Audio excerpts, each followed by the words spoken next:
그러면 이 인문학의 논의는 언제부터 시작했느냐 하는 거예요.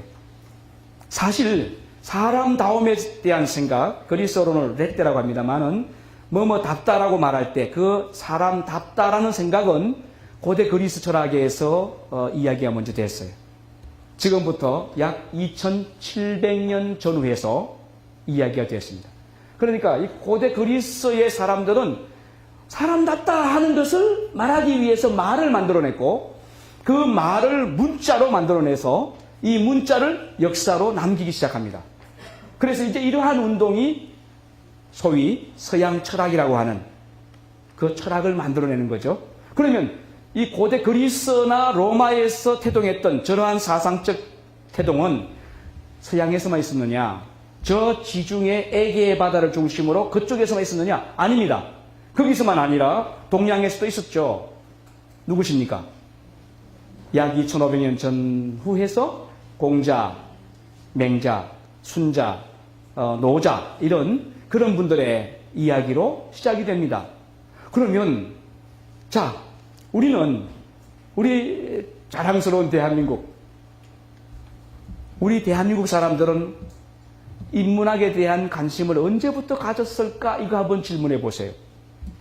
여러분 언제부터인 것 같습니까? 이거 책이 나갈 수 있습니다. 답을 맞추시면. 자, 1번 6.25가 끝나고 나서, 2번 한일 합방이 되고 나서, 3번 임진왜란이 일어났던 1590 몇 년입니까?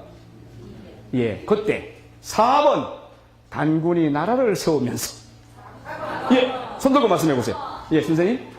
4번 맞습니다. 예, 얼른 한 건 드릴게요. 예, 박수 한번 쳐주시고요. 저는 정말 자랑스럽게 생각합니다. 왜 그러냐? 고조선의 이 설립, 건국 이념이 뭡니까? 홍익인간입니다. 널리 인간을 이롭게 하기 위한 거예요. 바로 그겁니다. 나란 누구인가? 나란 누구인가? 그리고 왜 사는가? 그리고 어떻게 살아야 되는가? 그것이 제가 말씀드렸죠? 철학적 인간학, 뭉뚱그려서 인문학의 대표적인 질문이라고 말씀드렸습니다. 이건 노트에 없는 이야기입니다. 기억나시죠? 기억 안 나십니까? 나시죠? 예, 나시는 분은 IQ가 4자리입니다. 자, 그래서 이 고조선 때에 이미 우리나라의 백성들은 널리 인간을 이롭게 하는 삶을 살자. 그것이었어요. 이게 대단히 우수한 겁니다. 저는 대한민국 백성으로 산다는 것에 대한 자긍심이 대단한 사람입니다. 여러분들처럼 말이죠.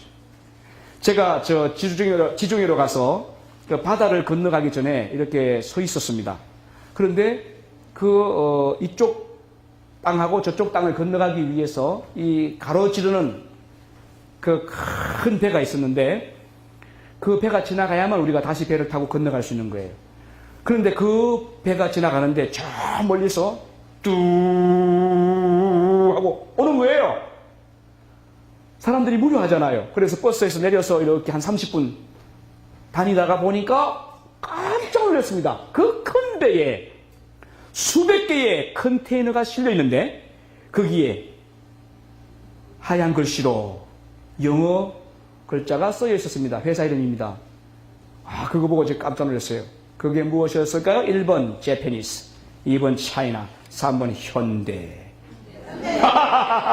네, 자랑스러운 우리나라 현대였어요. 참고로 저는 현대와 아무 상관이 없습니다.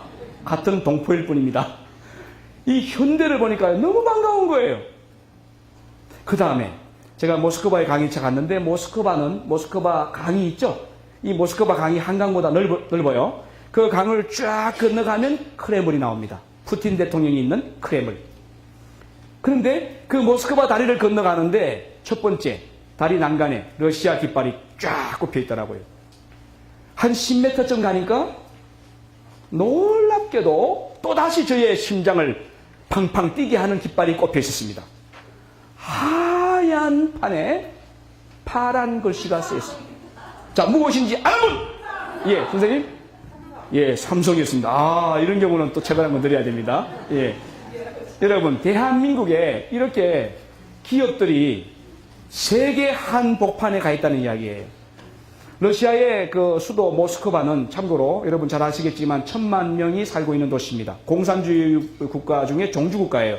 공산주의 국가들은 모두가 모스크바를 와보고 싶어 합니다. 국민들은. 그런데 그 모스크바 강을 건너가야만 크렘을궁을 들어갈 수 있는 거예요. 외국의 수반들이, 유명한 사람들이 크렘을궁을 구경하려고 가다 보면 반드시 모스크바 다리를 건너가는데, 그 모스크바 다리 위에 대한민국의 기업체 깃발이 꼽혀 있다는 사실, 여러분 자랑스럽지 않습니까? 자랑스럽죠? 이게 어느 나라일까요? 누구 나라일까요? 우리나라입니다. 우리나라. 우리 박수 한번 쳐보죠. 예. 저는 대한민국이 세계 속의 한국으로 어떤 설 거라고 저는 확신합니다. 왜 그럴까요? 이건 이유가 있습니다. 바로 저것 때문입니다. 홍익인간. 널리 인간을 이롭게 한다. 이러한 국시로 5,000년 가까이 버텨온 나라입니다. 960여 차례나 외세의 침공을 받았지만 단 한 번도 쳐들어가서 남의 것을 뺏어오지 않은 순수한 이 양심을 가진 나라. 그 나라가 바로 우리나라입니다. 그리고 우리 조상들이 그렇게 살았습니다. 그러니까 1910년부터 36년 동안 일본이 싹 뺏어갔잖아요. 아시죠? 그때 태어나신 분들은 아실 거예요. 그 일본 군인들이 큰 칼 차고 다니면서 조센징 놈의 새끼, 이놈의 새끼, 저놈의 새끼, 이놈의 놈의 새끼 이래가지고 그 장도를 빼가지고 목을 탁 치면 하고 잡으니까 상투가 툭 떨어진 거 아닙니까? 단발령. 이 단발령이 일본 사람 눈에서는 머리 잘라주는 거지만 우리는 머리가 잘리는, 조상대대로 내려온 자신감이 다 잘리는 그런 것들 아니겠어요? 그래서 순사를 무서워했던 거잖아요. 얼마나 힘듭니까? 무섭습니까?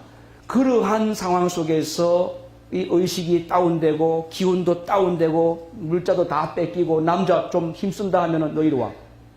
그래서 징병, 일본군 징병, 또 조금 연세가 많으면 너는 징용. 그렇죠? 여자들은 근로정신대, 또 뭐 위안부 이렇게 해서 붙잡혀 갔지 않았습니까? 그러고 나서 해방됐는데 한 5년 지나니까 6.25 났잖아요. 6.25 나가지고 3년 동안 남북한이 다 타버리고 말이죠. 그때 인구가 한 3천만 조금 넘었나요? 그때의 사상자, 죽거나 다친 사람이 400만 명이 넘습니다. 제가 초등학교 다닐 때에 정신박야가나 정신질환자들이 많았어요. 동네마다 있었습니다. 그게 왜 그럴까요? 전쟁 때문에. 6.25 전쟁의 충격을 통해서 정신병에 걸린 거죠. 육체적인 뭐 어떤 그 불구가 되는 것, 그건 두 번째 문제고, 그러한 핸디캡을 끌어안고 있던 나라가 우리나라입니다. 먹을 것이 뭐가 있었어요? 유엔죽, 꿀꿀이죽. 아시죠? 미군 부대에서 먹다가 버린 거, 그 큰 드럼통에 쏟아부은 거, 담배 제하고, 잿더리 음식 찌꺼기 햄버거 먹던 거, 그거 막 쏟아놓은 거, 그걸 가져와서 그걸 골라가지고 씻어서 먹었던 게 부대찌개 아닙니까? 우리가 그런 것을 먹으면서 원조받아서 살았던 나라인데 불과 30여 년 만에 세계 속의 한국으로 우뚝 서고, 지금은 비록 우리나라 부채는 있지만 인구 5천만 명 이상 되는 나라 중에서 GNP가 연 2만 불 이상 되는 나라는 7개밖에 없는데 그 가운데 대한민국이 들어간다는 이야기입니다. 제가 이 이야기하면요 박수 치던데. 정말 자랑스러워 하던데요. 여러분 자랑스럽지 않습니까? 그런데 6개 나라는 전부 다 외국에 가서 다 뺏어다 놓은 거예요. 제가 프랑스의 루브르 박물관 가보니까요. 그 루브르 박물관 가면 전부 다 저 이집트 쪽에서 다 훔쳐다 놓은 겁니다. 영국의 대형 박물관 가보셨습니까? 거기도 역시 다 훔쳐다 놓은 거예요. 그런데 우리 한국 사람들은요, 다 뺏겼지 훔쳐다 놓은 건 거의 없습니다. 맞죠?